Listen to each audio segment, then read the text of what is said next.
रामकृष्ण हरी विठ्ठल केशव. शेळी, मेंढी, गाय, म्हैस, बैल जर वाळलेली वैरण किंवा वाळलेली कुट्टी किंवा कुठलाही वाळलेला चारा जर खात नसतील, बऱ्याच जणांच्या कमेंट्स अशा आहेत की सर आमच्या शेळ्या मेंढ्या वाळलेला चारा खात नाहीत किंवा बुसकट खात नाहीत. तर तुम्ही इथे माझ्या शेडवरती येऊन पहा. कंटिन्यू 2 वर्ष झालं आम्हाला पाऊस नाही, तरीसुद्धा मी मेंढीपालन आणि शेळीपालन कशा पद्धतीनं करतोय. पिण्यासाठी पाणीसुद्धा आम्ही दुसरीकडून आणतो, लक्षात ठेवा. म्हणजे या अवस्थेमध्ये सुद्धा शेळीपालन आणि मेंढीपालन, आणि ही खरी स्थिती आहे, वस्तुस्थिती आहे. मी पिलीवमध्ये राहतो, परंतु पिलीवच्या खालच्या बाजूला राहत नाही. पिलीवपासून पुढे 3 किलोमीटरवर वरच्या बाजूला दुष्काळी पट्ट्यामध्ये राहतो. तो असा भाग आहे, लक्षात ठेवा. पिलीवमध्ये पाऊस असतो, परंतु आमच्या तिथे पाऊस नसतो. आमच्या तिथे पाऊस असला की पिलीवमध्ये पाऊस नसतो. असा एक पट्टा आहे, दुष्काळी पट्टा. त्यामध्ये शेळीपालन मेंढीपालन माझं सुरू आहे. आणि मला कधी हा प्रॉब्लेम येत नाही. का? कारण त्यांनी खाण्यासाठी मग काही असू द्या, अगदी मका करून झाल्यानंतर मक्याचे जे बुरकुंडे असतात, लक्षात ठेवा, हे बुरकुंडेसुद्धा माझ्या शेळ्या कशा पद्धतीनं खातात. आणि त्या बुरकुंड्याचं सुद्धा आम्ही काय करतो हे तुमच्या लक्षात येईल. मकाचे बुरकुंडे असतील किंवा वाळलेला कुठलाही समजा गहू काढले असतील, गव्हाच्या लोंब्या काढून घेतल्यानंतर जे खाली राहणारं जो त्याला आम्ही गव्हाचं काड म्हणतो, खाली राहणारा भाग, तो सुद्धा बारीक करून आम्ही मेंढ्यांना शेळ्यांना घालतो. म्हणजे तुमच्याकडे जर वाळली वैरण असेल, तूर बुसकट असेल, आम्ही तूर बुसकट घेऊन ठेवलेलं आहे, लक्षात ठेवा.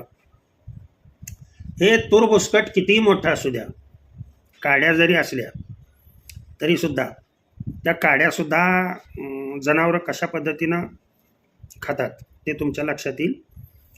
तर पहिल्यांदा जितकं तुम्हाला हे कुठल्याही प्रकारचा तुमच्याकडं वाळा चारा असेल, कोणत्याही प्रकारचा, तर तो वाळला असलेला चारा प्रथम लहान अशी कुट्टी करून घ्यायची.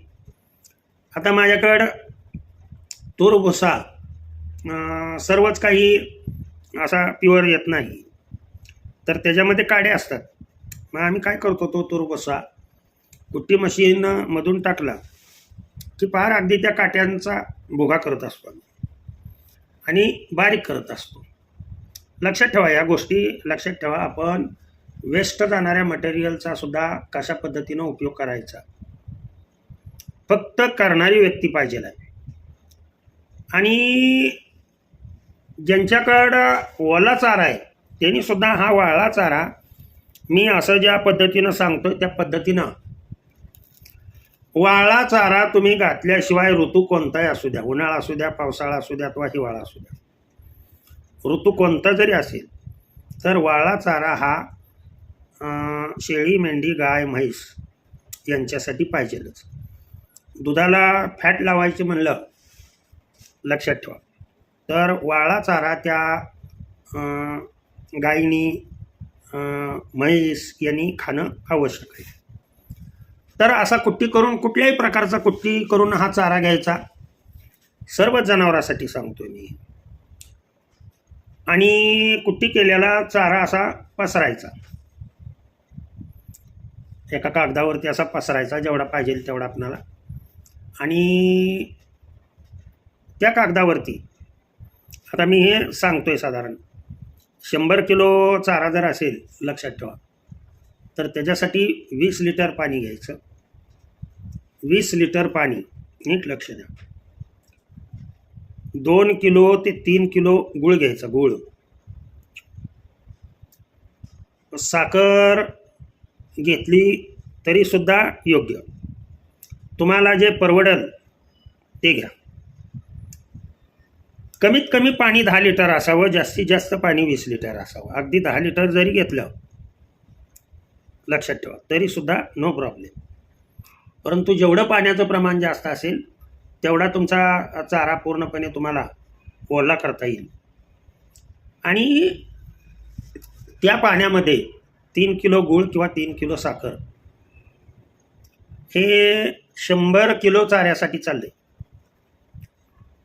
1.5 किलो खडे मीठ किंवा आपण वापरतो ते मीठ घेतलं तरी सुद्धा चालू शकेल. 1.5 किलो आणि 200 ग्रॅम हळद, आपण बारीक हळकुंडे कुटून केलेली, हे एकत्रित त्या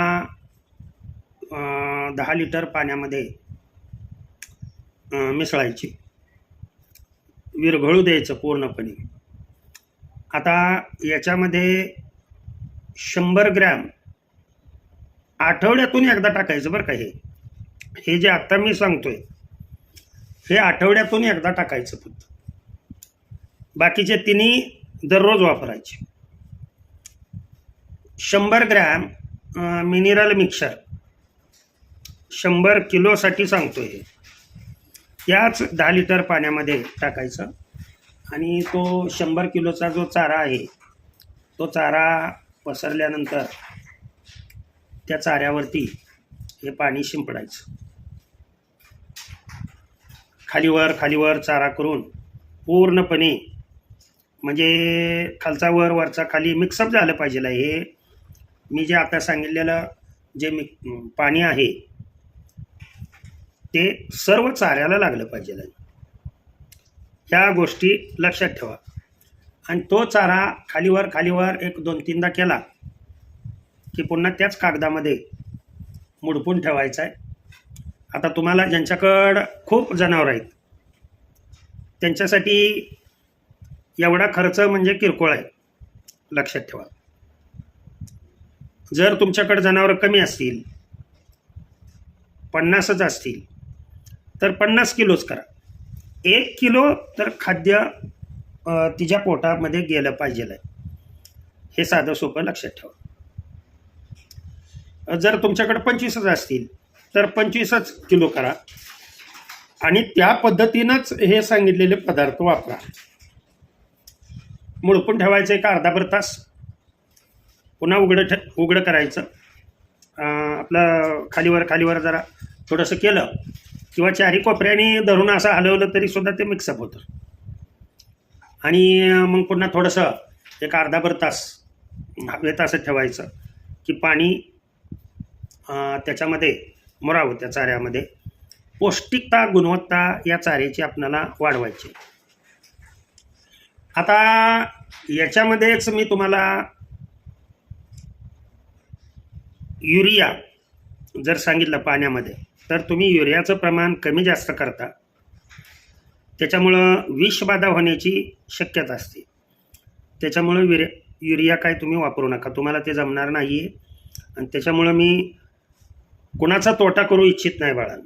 तुम्ही एवढं जरी केलं आणि हे जरी तुम्ही शेळ्यांना दुपारच्या वेळेला, शेळ्या जनावरं कुठलीही असतील, त्यांना जर टाकलं, तुम्हाला युरियाची आयडिया जमणार नाही म्हणून तुम्ही युरिया मिसळू नका. एवढे सांगितलेले वरचे पदार्थ मिसळा आणि ते टाका. एक 2-3 दिवस न खाल्ल्यासारखं करतील, पण पुन्हा ज्या वेळेला प्रत्यक्षात ते खाऊन पाहतील, आलं का लक्षात, एक 4-5 दिवसांनी व्यवस्थितरित्या रुटीनला लागतील. आणि एक जनावर खायला लागलं की बाकीचे लगेच मानाखाली घालतात.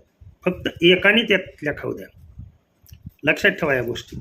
जनावरं ही माणसासारखीच आहे. जसं एक मनुष्य काम करायला लागला की दुसरे बाकीचे सुद्धा बसलेले काम करायला सुरुवात करतात, तशा पद्धतीनं हे दिलेल्या ज्ञानाचा फायदा घ्या. फक्त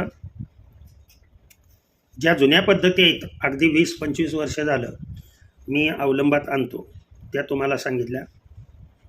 भगवंतानी दिलेलं ज्ञान सर्वांना अर्पण करण्यासाठी दिलेलं आहे. त्यांच्या चरणी अर्पण करतो आणि सेवेला पूर्णविराम देतो. पुंडलिक वरदार विठ्ठल श्री ज्ञानदेव तुकाराम. पंढरीनाथ भगवान की जय. अवधूत चिंतन श्री गुरुदेव दत्त. विठ्ठला विठ्ठला विठ्ठला विठ्ठला विठ्ठला.